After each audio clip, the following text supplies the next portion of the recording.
Del 15 a 17 de noviembre de este año, posiblemente sea pasado mañana,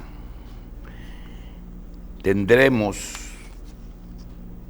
el 12º Congreso Dominicano de Historia, el Gran Caribe en el siglo XVII, Economía, Política y Sociedad, dedicado a doña Vilma Benzo de Ferrer.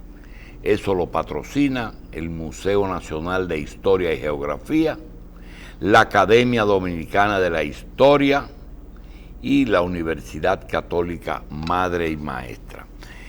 15 al 17 de noviembre, con un costo de inscripción de 1,000 pesos por persona, estudiantes con su carnet universitario, 500 pesos. Incluye materiales certificados y refrigerio.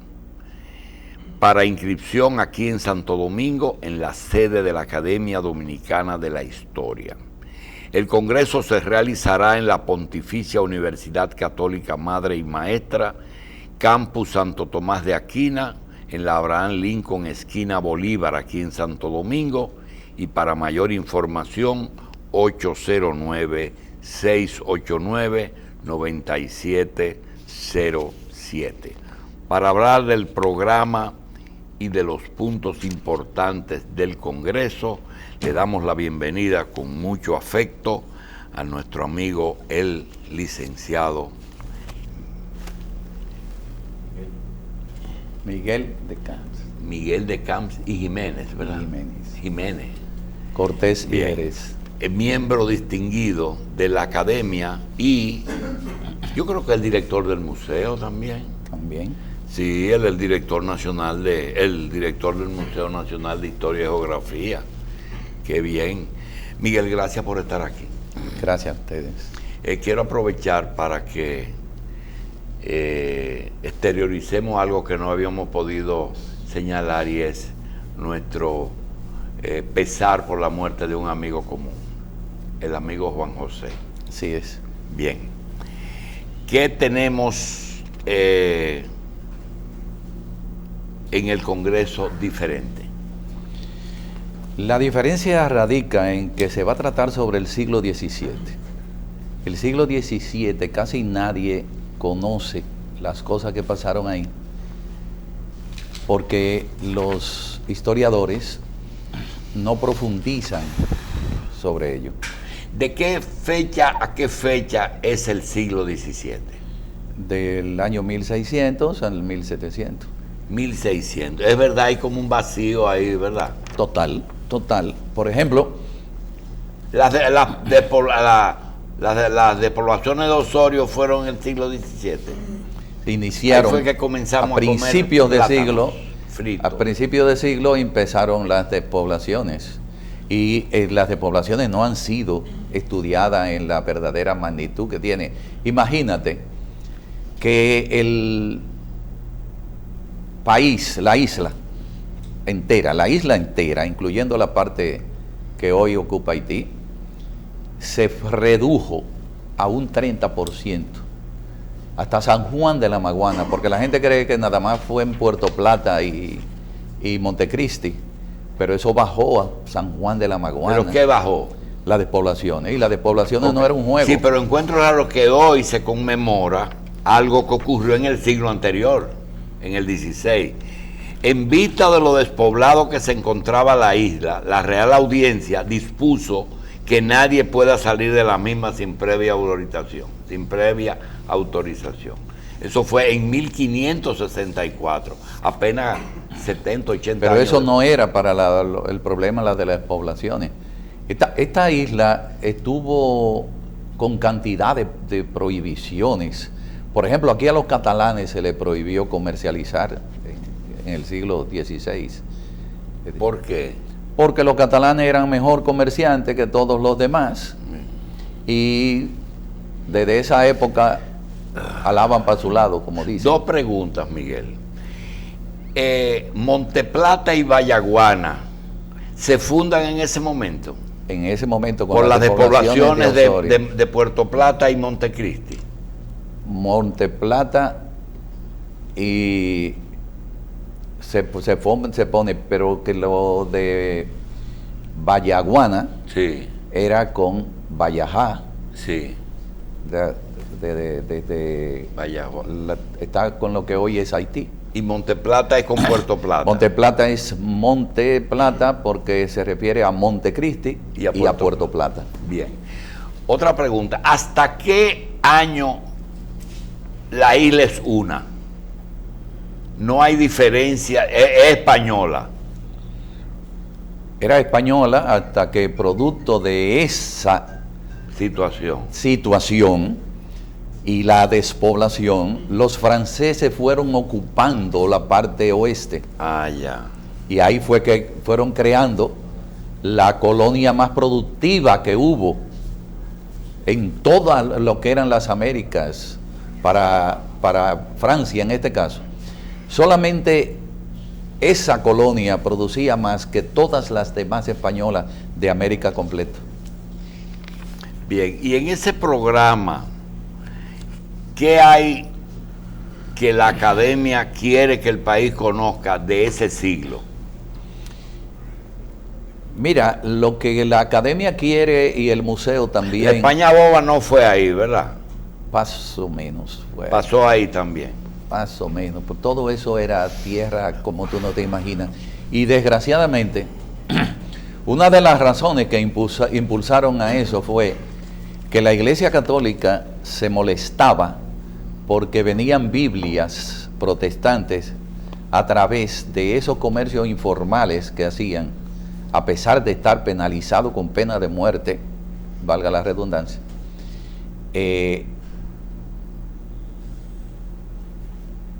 Esa persecución para evitar que entraran nuevas religiones al país. Bien. El evento va a durar 2 días, ¿verdad? Concretamente las discusiones serán 2 días, más en la noche que se va a inaugurar con una charla magistral de uno de los mejores expositores e historiadores que hay, que es la ventaja de ese evento, la calidad de los profesores que vienen a dictar charlas magistrales. Miguel, cambiando el tema, la Plaza de la Cultura tiene diferentes instituciones dentro. Tiene la Biblioteca Nacional, el Teatro Nacional, el Museo del Hombre, el Museo de Historia Natural. ¿Cuál es que dirige Cristian? El Museo del Hombre. El Museo del Hombre. Tú diriges el de Historia. ¿El de Historia y Geografía está en la Plaza de la Cultura? Sí, al lado del Museo del Hombre. Bien. Lo que está en la Casa del Ilige en la Merced son las academias, ¿verdad? Sí, la Casa de las Academias. Bien. La pregunta es la siguiente. Sin dinero, sin recursos, ¿qué tipo de actividades pueden realizar esos museos que están en la Plaza de la Cultura? ¿O con pocos recursos? Bueno, con pocos recursos, Julito, no se pone... Sí, porque lo académico es palabras. No, lo académico necesita mantenimiento. Oh. Porque cuando tú tienes exposiciones, esas exposiciones se van deteriorando. Tú tienes el carro donde, en el caso del museo que yo dirijo, tú tienes el carro donde mataron a Trujillo y el baúl donde lo metieron y lo almacenaron en un garaje con todo el carro. Sí. Ese vehículo se ha ido deteriorando hasta la pintura a tal nivel que si un niño lo ve, lo que dice, pero en ese carranche no puede ser que alcanzaran a Trujillo. Y cuando ese vehículo participó en la muerte de Trujillo, era nuevecito, era modernísimo. Era el Chevrolet 57. Además de que estaba azul claro, de que estaba preparado su motor para alcanzar velocidades increíbles en ese momento, desconocida hasta la fecha. ¿El yate de Camaño está todavía allá? ¿O no, fue? Ese está frente al Museo del Hombre, en el jardín. Museo del Hombre. ¿Qué otra atracción importante hay en el Museo de Historia? Está el Trabuco. De Mella. Están en una época estuvo la mejor colección que había sobre la era de Trujillo aquí en el país en sentido general, y el museo era muy visitado porque la gente tiene y tenía antes también deseos de conocer cómo vivía, qué hacía. Bueno, la prueba es los más de 200 libros que se han escrito, ¿verdad? Sí. Sobre Y todavía faltan muchos, sí, porque hay periodos de la misma era de Trujillo que no han sido abordados y que no se discuten. Por ejemplo, todavía hay demasiada pasión. Todavía hay radicalismo. ¿Esos museos pertenecen a Cultura o a la Presidencia de la República? Todo pertenece a la Presidencia de la República y Cultura pertenece a la Presidencia. Todo en la vida, pero aquí pertenece a la No, yo me refiero como ministerio. Tiene un presupuesto, museo dentro independiente de cultura, ¿verdad? Independiente. La Presidencia ha focalizado algunas ayudas especiales. Por ejemplo, de las instituciones que están ahí, recibe ayuda especial la Biblioteca Nacional. Sin caer en lo político, porque tú tienes apellido y físico que te traiciona como político. Pregunta, ¿tú no eres una persona que te gusta pasar por los sitios sin saber que pasaste o sin que la gente sepa que pasaste? ¿Qué te gustaría realizar sin problemas con gobierno que te designó en el cargo y sin problemas de dimes y diretes que se arman muy fáciles aquí, en tu paso por el museo? ¿Qué te gustaría hacer? Abrirlo, porque es un museo que está cerrado desde hace 13 años. Lo cerró Hipólito. ¿Cerrado? Cerrado, clausurado y peligro público. ¿Yo no puedo ir al museo? No. Entonces, reabrirlo, y para eso me siento muy contento de que la persona que más interesada está en eso es el propio presidente de la República. Incluso él tomó el riesgo de visitarnos, a pesar de que recibió las informaciones que se la facilitó el mismo Ministerio de Cultura, de que no era sanitariamente aconsejable que una persona entrara ahí. Entonces, esos vehículos lo que merecen es mandarse o buscar expertos en remodelar vehículos. Aquí lo hay. Aquí lo hay. Sí. En el país hay... Sí, porque hay gente que se ocupa de ver carros antiguos. Y hay coleccionistas. Y hay piezas, dime. Ahí, la última vez que yo fui, cuando estaba abierto, bueno, una vez en una feria del libro no me dejaron pasar de la puerta. Sí.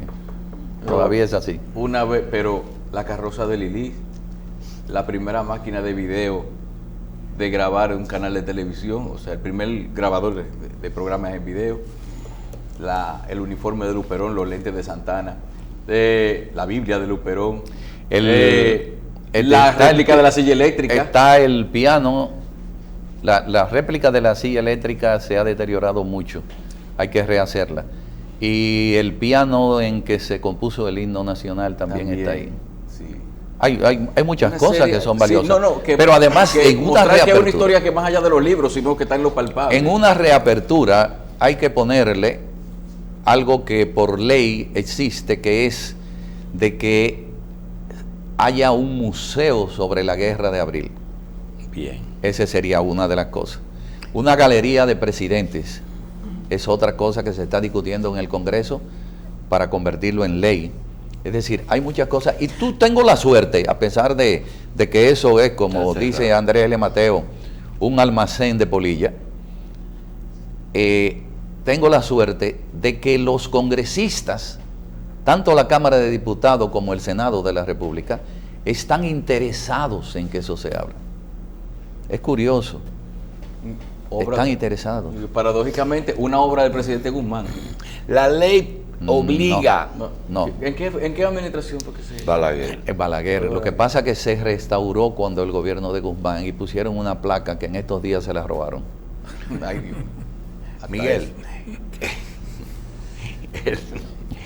la ley obliga a que los elementos físicos, es decir, papeles, objetos que hayan pertenecido a personas que no tengan ningún tipo de discusión en nuestra historia pasen al museo, por ley? La ley Porque aquí hay obliga, mucha gente que en sus casas tiene... a la ley obliga que todo lo que es patrimonio cultural pase al pase Estado. al Estado a través, en ese caso de papeles, como tú dices, del Archivo General de la Nación.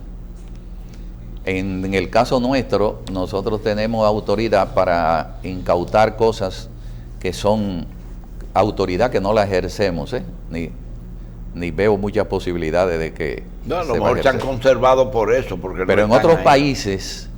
en otros países se cambia el patrimonio de un personaje, se cambia por impuestos de herencia. Si tú tienes que pagar un impuesto de herencia voluminoso, ellos te aceptan en dación de pago todos esos documentos. Oh, ya. Todo lo de Duarte está en el Museo de Duarte. No hay nada ahí, ¿verdad? No hay nada ahí. Todo lo de Duarte está en el museo. ¿Qué otros museos son personificados? Es decir, como el de Duarte. Tú tienes el de la Resistencia. Es un museo, se está discutiendo la posibilidad de hacer uno sobre Sánchez, pero hay diferencias de criterios por la casa donde nació Sánchez, que algunas personas quieren que sea en esa casa. Yo soy de opinión que los museos no tienen que ver nada con la casa donde tú naciste. Un museo es un museo. Una placa ahí y los objetos en el Museo de Historia. Claro. Bien, una pregunta. ¿El museo puede incidir en el currículum de educación diciendo esto es lo que debe de conocer un dominicano o es al revés? Mucho. De hecho, yo no concibo que un museo que abarca desde la historia de la independencia hasta nuestros días no se tenga en cuenta el plan curricular. Hay que tenerlo en cuenta. Porque es el aula principal de Y no una solamente escuela. eso, un museo nuevo debe estar acorde con el conocimiento de los visitantes. Es decir, tú tienes que tener doble función. Una para instruidos, que es lo que en este país ocurre, que generalmente solamente se le facilita a los instruidos, y otra para los lombrizosos, para los que tienen cierto nivel de estatura aún pequeño. De los libros de historia dominicana, ¿cuáles son los que el museo entiende que están más cerca? Porque todo el mundo puede escribir una historia que le convenga, ¿verdad? Pero ¿cuáles son los que ustedes aprobarían como lo más cerca de la verdad? No, nosotros no tenemos la capacidad ni la obligación de considerar lo que es la verdad, porque la verdad tiene demasiadas aristas. Nosotros lo que debemos tratar es de exponer los hechos. Después usted se crea su propia verdad. Entonces ustedes pueden tener ahí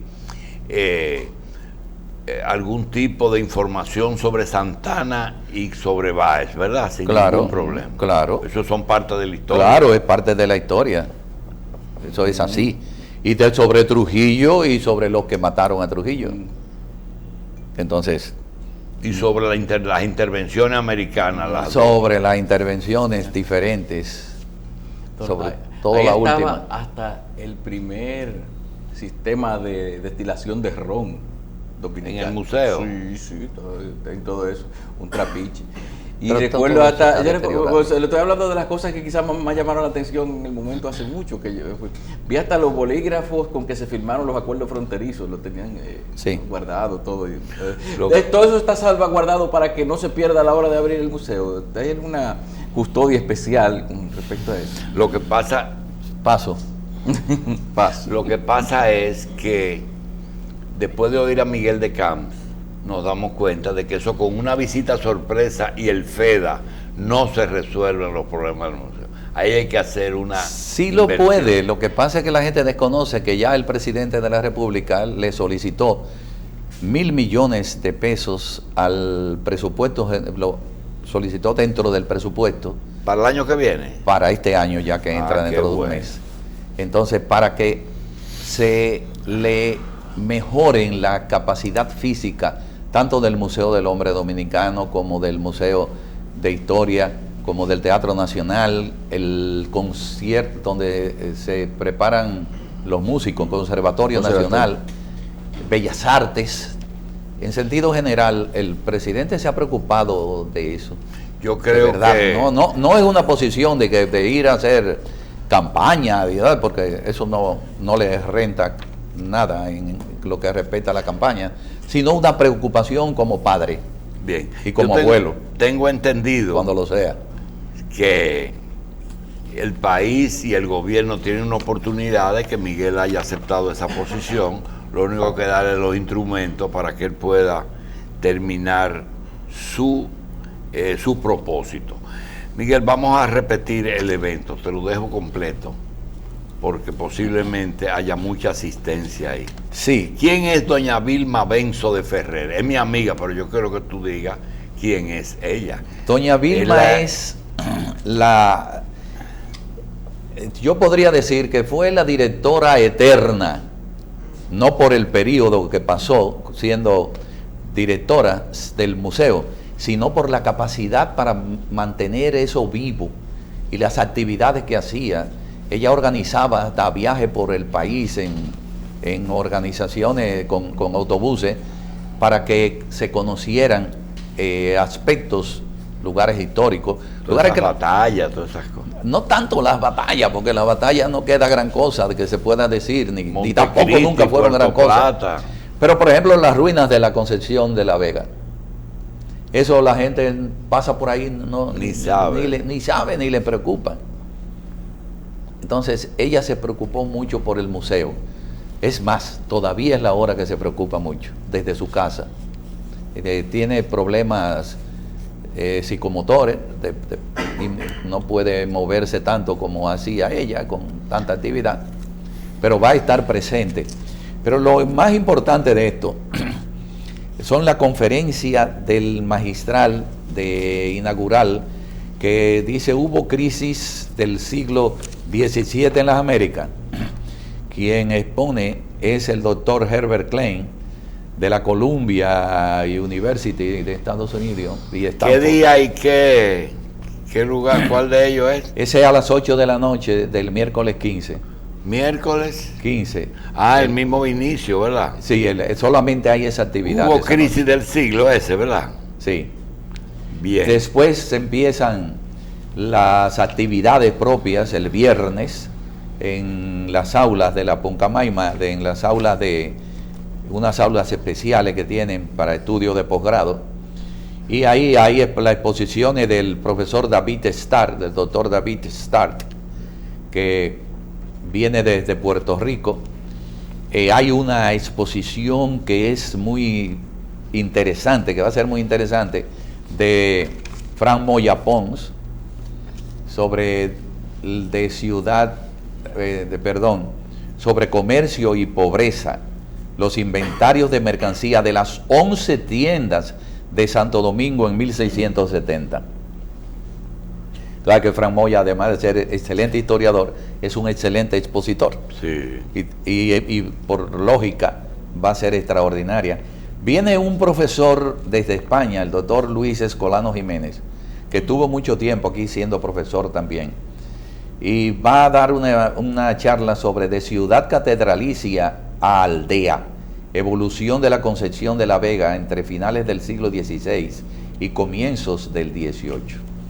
Entonces así hay tantos. Hay otra exposición del mismo doctor Stark. Entonces hay tantas actividades que los organizadores tenemos previsto la posibilidad hasta ahora de que se repita el siglo XVII el próximo año. Lo que podemos hacer es grabar todo ese material. Estará grabado. Estará grabado y luego viene un libro que se va a hacer una edición especial de la revista Clio dedicada a ese congreso. Bien. Miguel, vamos a darte las gracias y vamos a reiterar que están todos los estudiantes de historia y el público en general al evento del 12º Congreso de Historia y el Gran Caribe del siglo XVII. Economía, Política y Sociedad. Hemos tenido a don Miguel de Camps Jiménez, director del Museo de Historia Y Geografía, patrocinador junto con Pucamaima y con la Academia Dominicana de la Historia de ese evento. Miguel, gracias. Gracias a ti.